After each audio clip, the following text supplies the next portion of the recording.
It started with an empty refrigerator.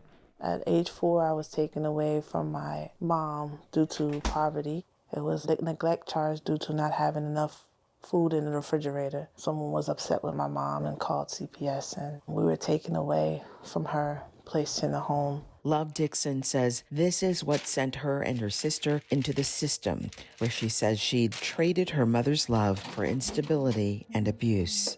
I was aged out of foster care at 18. So I was basically homeless and had no one, so I had to figure out how I could survive at that point.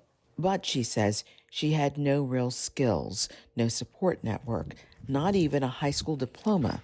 So she says she took GED classes over and over again. Once I came to Richmond, it took me some time because I didn't have enough money to pay for the test, which was $56. That may not be much for some people, but at the time I was struggling.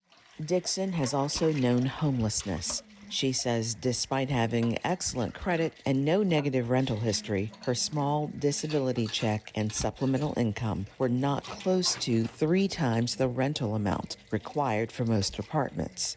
At times I was living with strangers. I went on Craigslist at the time, and these things didn't work out because one person was like, I just want your money. I don't want you here. Some people didn't want me to use their refrigerator. If you don't have a refrigerator or can't use the kitchen, those things are essential for actually saving money. So having to buy food that was more expensive and often less healthy than what she might prepare, and having to endure the unkindness of random roommates. Dixon shares her story now with the desire to help those who've never experienced poverty to understand more and maybe discriminate less against those who feel like outsiders because their pockets are mostly empty in a country where they are surrounded by relative wealth that many take for granted. Like transportation, I walked a lot, late for places that I needed to be. Found out that I had to be super early because I never knew what was going to happen. And in some places were dangerous to walk. I had to really suck it in and just go to where I need to go and block out everything, protect myself. So it's like nobody should be hungry because there's so many food banks. However, you have to walk to the food bank. You have to get there on time and you might be at work. I had a big duffel bag suitcase with wheels on it. So I had to put all of my food in that duffel bag with wheels on it and tug it along, sometimes 4 miles to where I lived because they were in my area. I felt ashamed. Sometimes I would tell people, I'm a person too. It was dehumanizing. Even when I went to school, J. Sergeant Reynolds and VCU at one point, I was grateful for being in these spaces. And I saw how they didn't think about the things that I was thinking about at the time. They was like, why is your stomach always hurting? And I didn't want to tell anyone.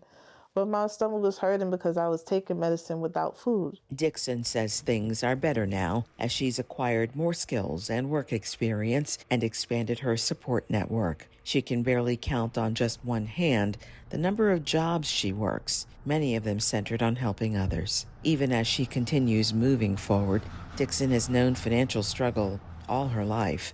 I know what it is to have a demon on you and you can't seem to shake it. For Debbie Webb, the darkness of drug addiction descended upon her. I was married for 25 years. I lost all 7 of my kids. I went through not paying my light bill because I chose to smoke drugs. I went through stealing from my mom. I did a lot of things that I wasn't supposed to do, but... Webb is quick to accept responsibility for the choices she's made and the consequences that have derailed her time and time again. Yet financial strife can make its way to anyone, even the most responsible, especially if they have no support network available to help. There is no one reason why people find themselves in need of help, but if people find themselves in need of help, the strength is that there's someone to help them.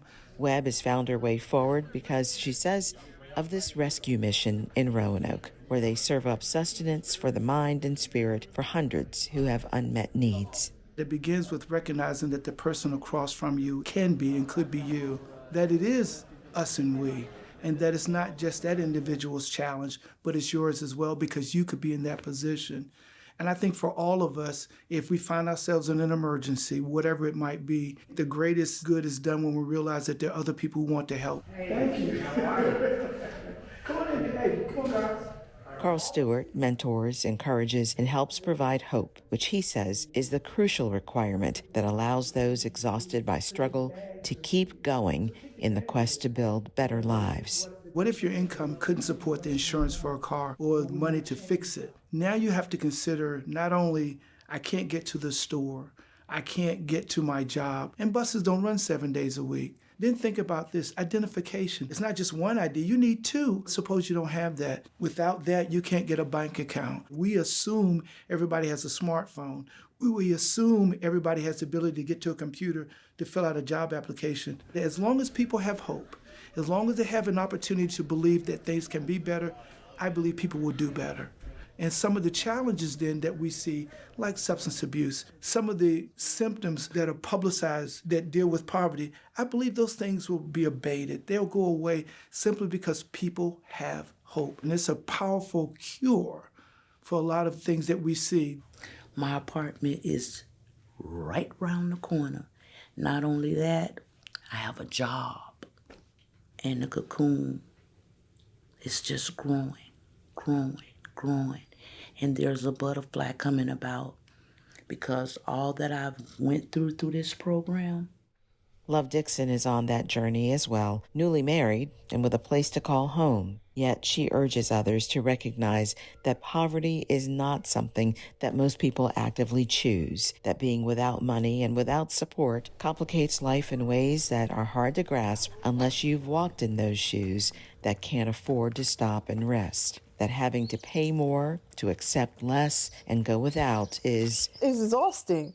You have to be very creative. You have to think on your feet. It's not only a physical battle, it's a mental battle. Even if you don't care what people think, you still have to do the things you need to do to survive.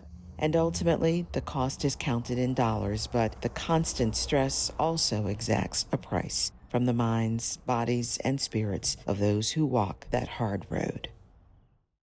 Thank you for watching. Continue to follow Virginia News and Stories by subscribing to our VPM YouTube channel.